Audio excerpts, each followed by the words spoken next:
Okay. Oh, fantastic. Okay. Welcome to the Tillamook County Pioneer Podcast. We are speaking with Justin how do you pronounce your last name? McMahon or McMahon? Just McMahan, just like it's take out the Perfect. extra letters. Great. And do you go by Justin or Yep. perfect? Okay, great. So we're going to be talking about the upcoming election. I hope there are a lot of eyeballs on the election, and we're going to give you a moment to introduce yourself to the community, and we'll talk about your platform. We'll talk about any goals that you have should you be elected, and we'll go from there. So without further ado, go for it. Awesome. Well, first, thank you for having me. This is fun. I've never done this before, so it's fun Oh, to be good. involved in something new like this. Yay. Hey, my name is Justin McMahon. Like Kara said, I've lived in Rockaway for 3 years and in Tillamook County for 4 years. My wife and family and I moved here over 4 years ago to take on the role of leading a church in Tillamook called Living Water Fellowship, where we've been since we moved here. And came here from Montana, but I always tell people I'm not from Montana because everybody hears Montana and just assumes that's it. We actually lived in the Portland area for most of our lives, and then just had a change in career and decided to pick up and move to Montana for a few years, and then moved out here to the coast. And kind of what led us to the coast is when Erin, my wife, and I were just newly married at 19, very young. We came out to the coast all the time because we were broke and that's about as far as we could get. And had always looked at Rockaway and dreamed of being able to buy or build a house here. At that time, Nadana Beach was just like a bunch of empty sand and bushes and everything, and they were just starting to build there. And we were like, oh, wouldn't it be cool to live there? But alas, that was not in the plans at that time. So fast forward many years later, here we are in Rockaway, not Nadana Beach, but Rockaway now. So that's kind of what brought us out here. Wonderful. But yeah, I think a lot of people do the Portland to travel outside of Oregon for a minute and then realize that the coast is where it's at. So tell me about your the office you're running for, so people know what section on the ballot to look for you in, and why you chose that office. Yeah, I'm running for city council seat number 4. I wanted to run for office. It's actually been kind of a dream of mine to do some local government. I've always been interested in government and just never had a lot of opportunity. I've worked with a lot of nonprofits and things like that, but just not as much in the government sector, and thought it would be great. And moving to Rockaway, you begin to start to hear about some of the things that are, issues that are important to people, and you see some of the things that are important to yourself. And it just seemed like the right time to start to get involved as I was, beginning to learn about what's going on here, what I love, what I think I can contribute to. And so that's what kind of led me to now running for city council, because it's a great place to gather the opinions and collaborate with other people to build the foundation for the future of what Rockaway will be. Nice. So what are your goals if you win this office? What are you hoping to accomplish? Yeah, so I have a few different, well, I have a lot of goals. Everybody told me I have too many goals on my webpage, but I just like to put all the ideas out there and see which ones are ones that people in Rockaway want to work on. I'm sure I have ideas that people don't want to work on, and those will be the ones that kind of go away, and the ones that we can, find consensus on, we can work on. But a few of the big ideas is, number one, I want to be able to build unity and be able to be somebody who really represents all the people in Rockaway.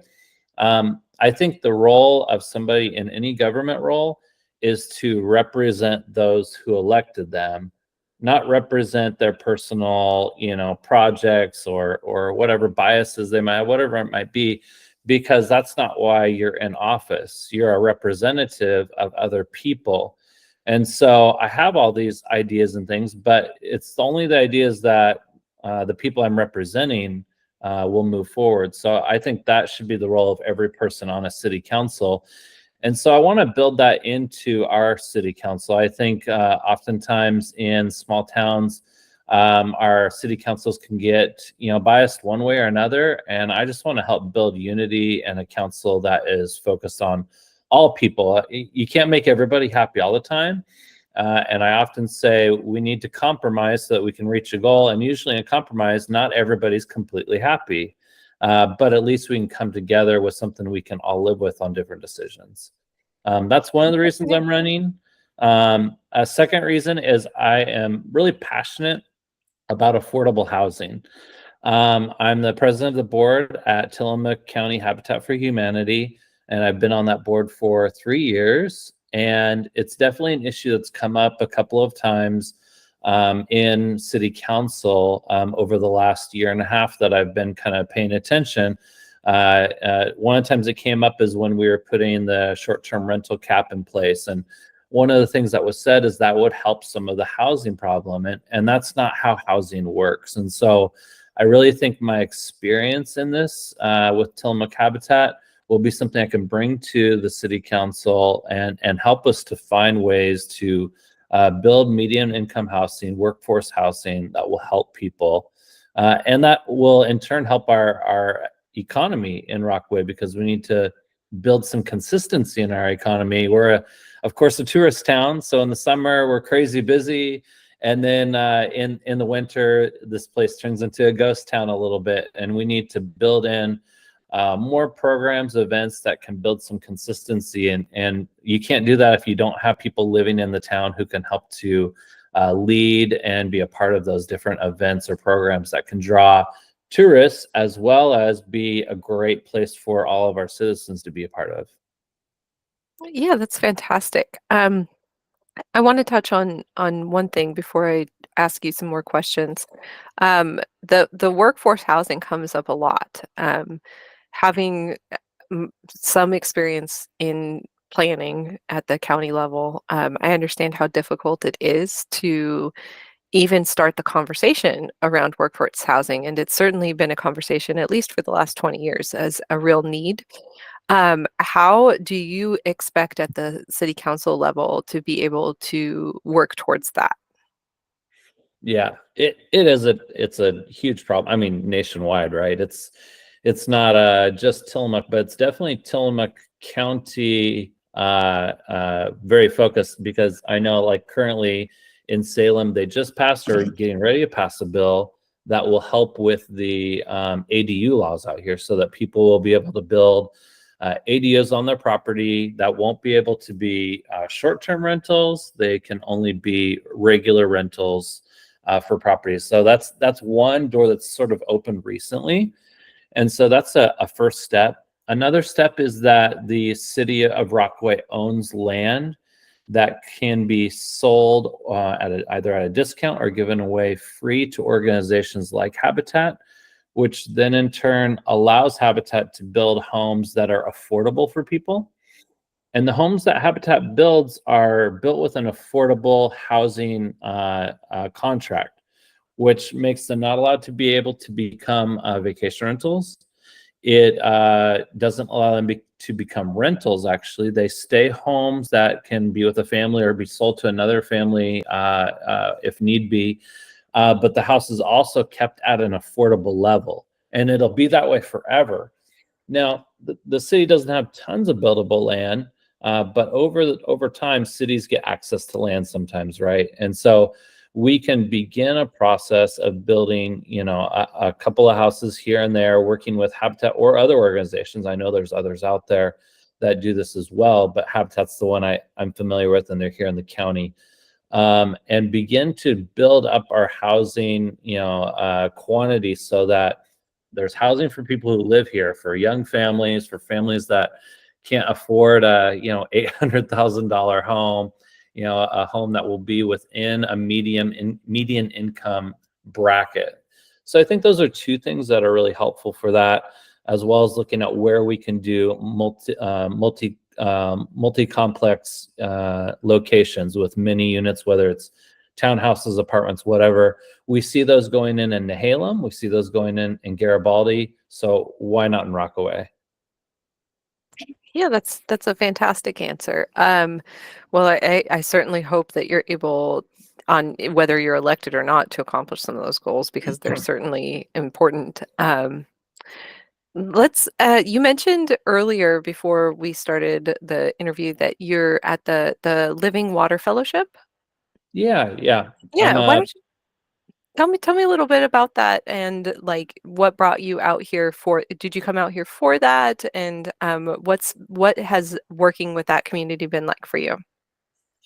Yeah, so we moved out in the middle of COVID, so 2020, which was wild as everybody experienced in their own different way going through that.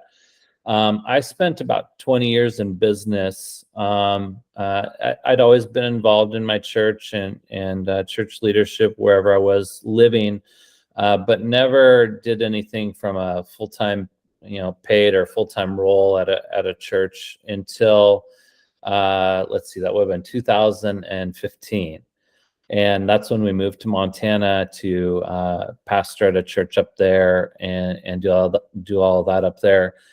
So we came out to the coast when we had the opportunity to become the lead pastors at a church out here. Just thought it was a perfect opportunity. We love the Northwest, and the part of Montana we lived in is sort of the Northwest, but it's not the same. Oregon is a special place for us. We have a lot of family in Oregon and Southwest Washington. So it was really great for us to be able to get back to our roots. And so we came out to the coast and took over a church in Tillamook that was a smaller church that kind of needed to be revitalized. Our pastor there was an amazing pastor, but he was at retirement age and wanted to move closer to his kids and grandkids and great grandkids. And so it was a great opportunity for us. And coming during COVID, you'd think that was a terrible idea. And uh, there were things that were hard and, a lot of things to figure out. How do you lead a nonprofit in that kind of environment? But we figured it out just like everybody, had to over that time, and got to know the community really well that way because, everybody was on lockdown and everybody was trying to figure out life. And one of our goals as a church is to be a part of the community, not be separate. Like, we wanted to help in whatever way we could. We did, like at one point we set up class tables at our church building, used the auditorium with socially distanced tables where kids could come and work on homework, and we'd have background check leaders there so that parents could do work or go grocery shopping, or just so the kids could have Just have some. like 5 minutes Yeah, alone. Yeah. exactly. And we had like 14, 15 families who took part consistently during that time. So just things like that where we can, help the community. We have the capacity to do it with a building, and we have the capacity to do it with people who actually, really care about the people in our community. So those are some of the things that got the ball rolling, got us to know how great the community is. And along with that, one thing that really showed how great the community was is, I don't know if you remember, but you remember all the fires that happened, like tail end COVID, like the world was falling apart and it was on fire now. And, it was just a crazy time. And I saw in a small community like I'd never seen in any other community, where everybody jumped in to bring food and resources and supplies to those in need.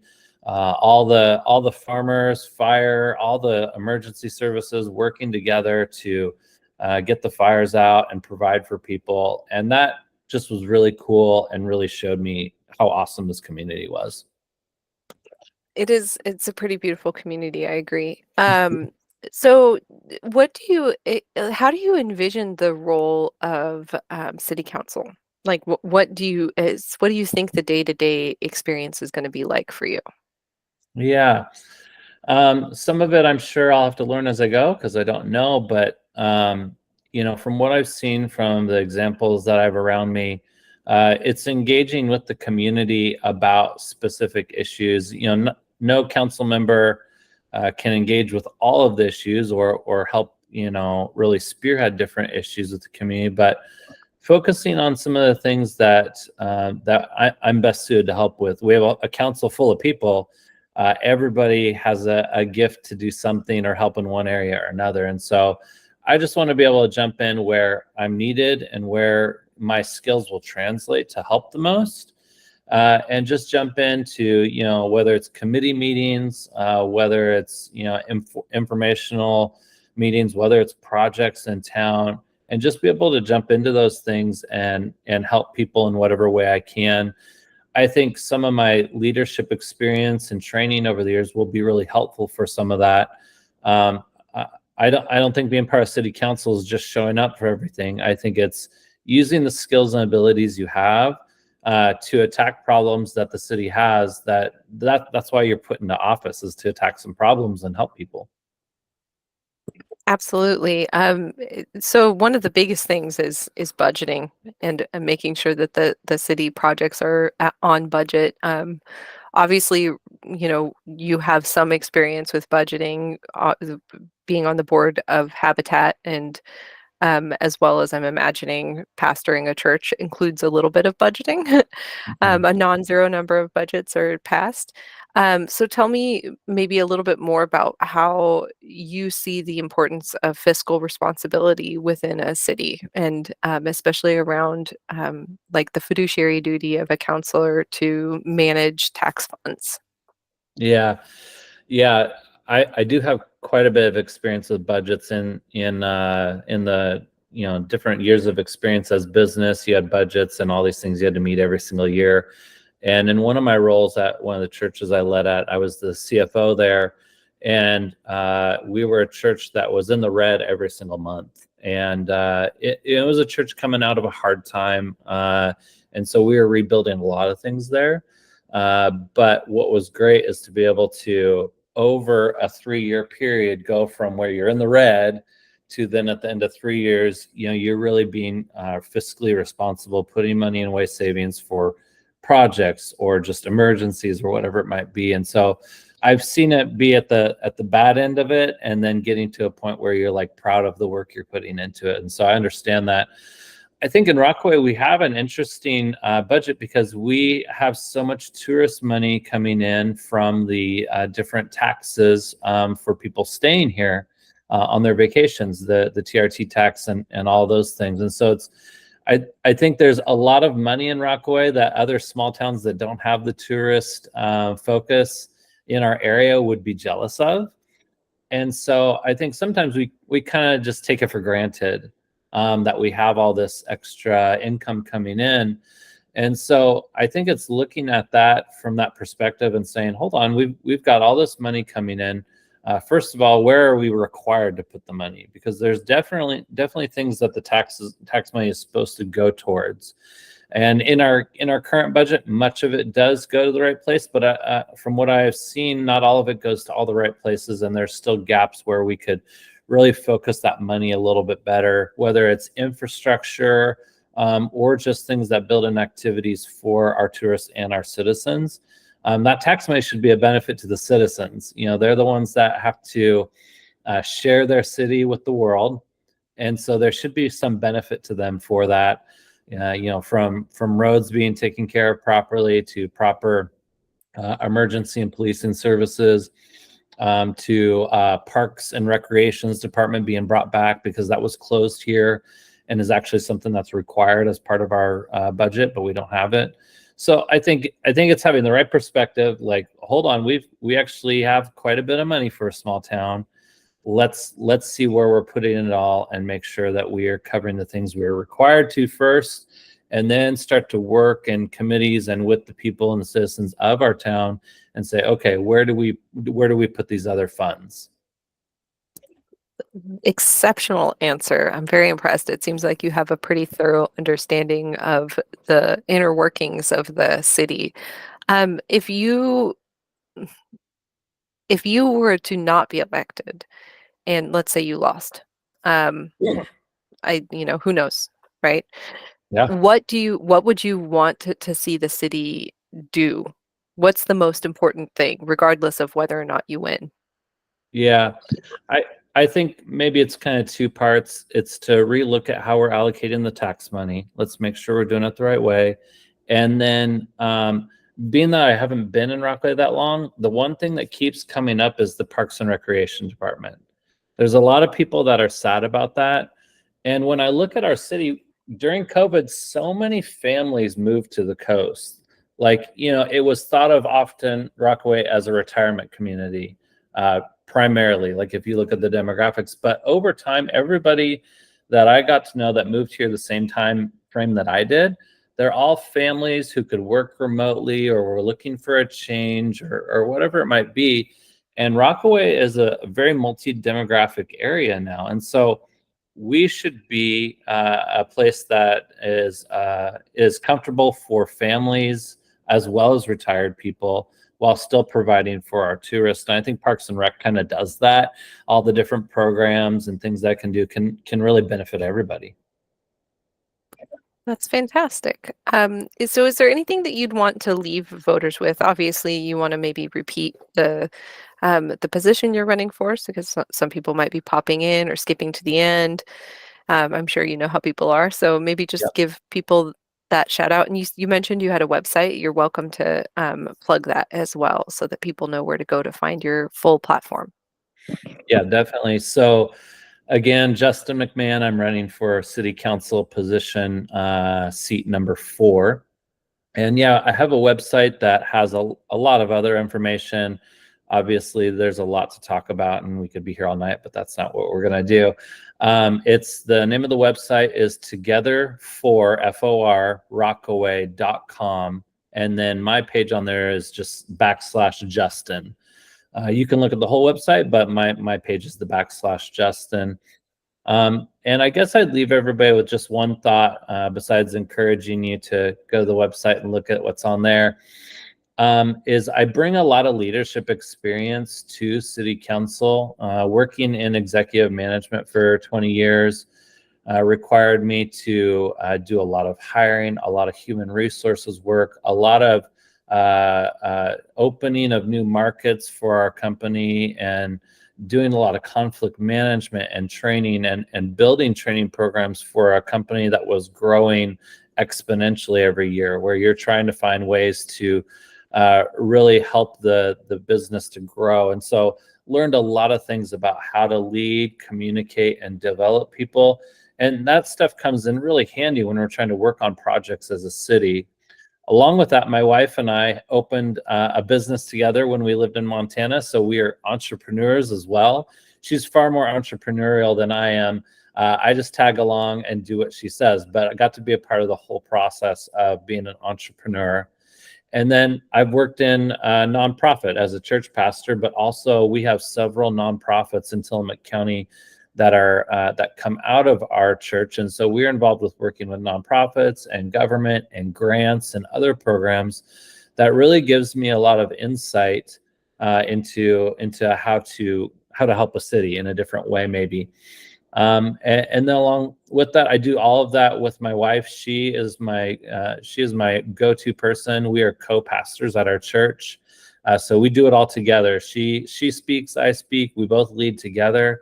And so, I have worked for a long time with my wife and my family. I've got 5 kids. And so you learn a lot working with your family.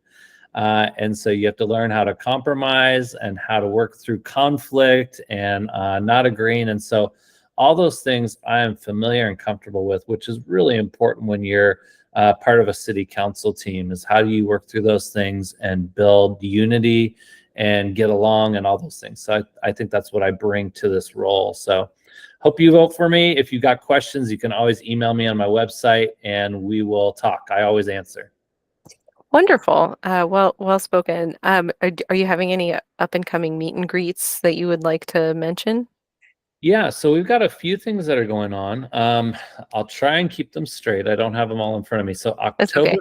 5th, we are doing a meet and greet at the Rockaway Beach School District building from 5:15 to 6:15, and then there will be a candidate forum led by the Headlight Herald from 6:30 to 7:30. Then on October 15th, we have one that's going to be at the same building from, I believe, 5:30 to 7:30. And then the last one will be the next day on October 16th, and that's going to be led by the Tillamook Pioneer. And that is going to be at a hotel of some sort, meeting room, but it'll be We'll on we'll Zoom. put that, yeah, and we'll put that on We'll put it the in. Okay. article. We'll put it I all know. in. So we'll get those Yeah, I know dates. We'll Laura get was the still you don't trying to figure it out. yeah, so yes, you have some meet and greets. I'll make sure that I get those dates Okay, perfect. correctly formatted, put into it, so you don't have to list them all out. Because I think probably some people I would was be like, like, oh boy, "Wait, here we go go. back," and they're gonna be rewinding. So we don't want that. Yeah. So we'll make sure to get those out. Okay, thank you. Thank you so much for your time. It has been really wonderful getting to know you. And if I lived in Rockaway, I would be more than happy to see you as somebody on the city council. So, Awesome. yeah, thank you so much for joining. I've been Kara from the Tillamook County Pioneer, and this has been our podcast series of Get to Know Your Local Leaders. Feel free to check out the other. We're going to be doing a few more of these for the upcoming elections. We also have 3 seasons of nonprofit interviews as well. So if you're interested in other happenings in the community, you're welcome to check those out. We'll be putting out an article shortly, probably in like a week. I want to say I've got a few things that I've got going on that are keeping me from getting all of my things up in a row right on the most rapid timeline, but it will definitely be up very soon. And you can find this on the YouTube, on the Pioneers page. Obviously, if you're watching it, you've already found it, so I don't need to tell you where to find it, but you can find the other things there too. And thank you so much. So have a lovely evening, all. Figure out. There we go. Okay, stop recording.